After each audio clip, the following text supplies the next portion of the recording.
The Washington Commanders came out with a slim loss to the Pittsburgh Steelers on Sunday, and it was disappointing because this team is very talented, and to specifically go up against the Steelers, a very good football team, and come out with that result, it's a little heartbreaking. I'm not going to sugarcoat it here on this Monday morning, but I do think that there are some good things to take away from this game, namely in the winners and losers that we continue to cover for the Commanders. We're going to go jump right into it for our winners, for the Commanders, that is. So first off, Austin Eckler had himself a really good day on the ground. Obviously, didn't run for over 100 yards, but I mean, just consistently giving the Commanders some yards that they needed. 13 carries for 44 yards and 2 touchdowns. Also, cut a pass for 7 yards. So 51 all-purpose yards, 2 touchdowns. Just huge, big-time runs when they needed him most, and I really felt like he set the tone offensively.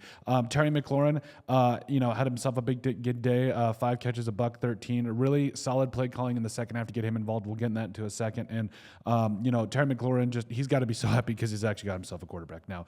Frankie Louvu had himself also a really good day. Had himself a sack, 7 tackles, and really was flying around on this for this defense that, in really large part, did kind of underperform today. And again, we'll get into that defense here in a little bit. Noah Brown, where he didn't have himself an amazing day, 3 for 33, but he was drawing attention and drawing flags, and it was really big for this offense where you have to have that big receiver on the outside that can make those plays for your team. And Noah Brown continues to get better and do that for the Commanders. Luke McCaffrey had that 23-yard catch that set up that drive there in the first half for the Commanders. It looked pretty good today as well.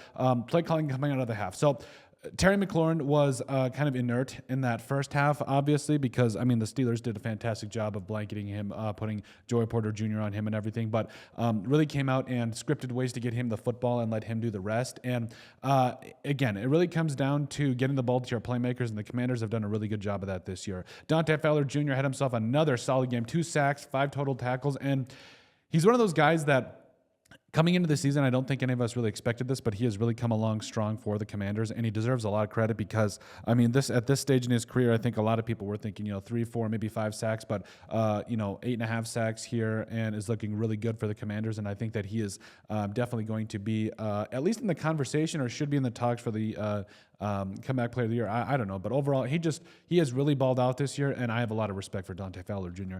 Jeremy Chin, so aside from the Pat Freiermuth, or guarding Pat Freiermuth, he's pretty good. 12 total tackles on the day. Also had that pick, and the Pat Freiermuth touchdown, we'll get into that here in a second, but overall, he was that safety valve over the top, and the Steelers are tough, right? They're going to run the ball well. They're going to feed their playmakers, and overall, at the end of the day, he is that guy over the top you want leading your defense, and I don't think that you can be really that mad at him for that play either. Jeremy McNichols, 4 carries, 7 yards, and that touchdown. Again, just really providing the Commanders with a little bit of value there. Jane Daniels, here's the thing about Jane Daniels. He wasn't the reason you lost, and he also wasn't the reason you won. So 17 of 34 for 202, also had 3 carries, 5 yards. Would have liked to seen a couple more scripted runs for him, but overall, I know what a lot of people are saying. He did not get you the win when you needed it most. He did not get clutch. Well, he also didn't get that opportunity because of Jerzon Newton. We'll get to that here in a second. And then finally, Zach Ertz, where, yes, you would have, at the end of the day, he finished with 4 for 31. You wish he would have finished for 4 for 32, but that's a tough spot to put him in. He made the catch in front of the chains and then had to come back to the ball, and it's tough, but I do think that he continues to still get a little bit of juice out of this lemon, if you will. And so, as far as losers, Jerzon Newton, it is basically taught to everybody that the only thing they're going to have you do is to draw you offsides. That's what they're going to do to try to win. And again, you can't put all this on Jerzon Newton. I think that the defense as a whole really needs to get a lot better, but Jerzon Newton, that is elementary school type stuff, and he's going to get a little bit of hate this week, but I think that he'll rise above it and he'll be okay. But that's a rookie play right there, and it's a learning moment, and I think he'll get better from it, but still doesn't take away the hurt. The run defense, where the Steelers didn't carve up the Commanders' defense, but overall, they did what they wanted. Jaylen Warren was 14 for 66, Also, Najee Harris was 21 for 53 and a touchdown. Cordero Patterson had 3 for 14. So it wasn't like they absolutely just killed it, but they ran for 140 yards on the ground, and you got to stop these guys. That's really the only thing that they had, because Russell Wilson, like he threw 3 touchdowns, but he only completed 50% of his passes, and it was all built on the run. Olamide Zaccheaus having that huge muff punt there in that first half that really gave the Steelers that, I think it was that first score that really gave them momentum there, and that was absolutely tough. Jeremy Chin on that Pat Freiermuth touchdown. Now, I think he probably thought that somebody was going to get called for offensive pass interference, but at the same time, like, the receiver got out of his way. It's just a tough play to make, but I mean, we call balls and strikes on this channel. At least we try to, and he's got to get out there a little bit quicker. And I know it's tough, but that was his guy on that touchdown. And then Benjamin St-Juste getting beat on that Mike Williams touchdown.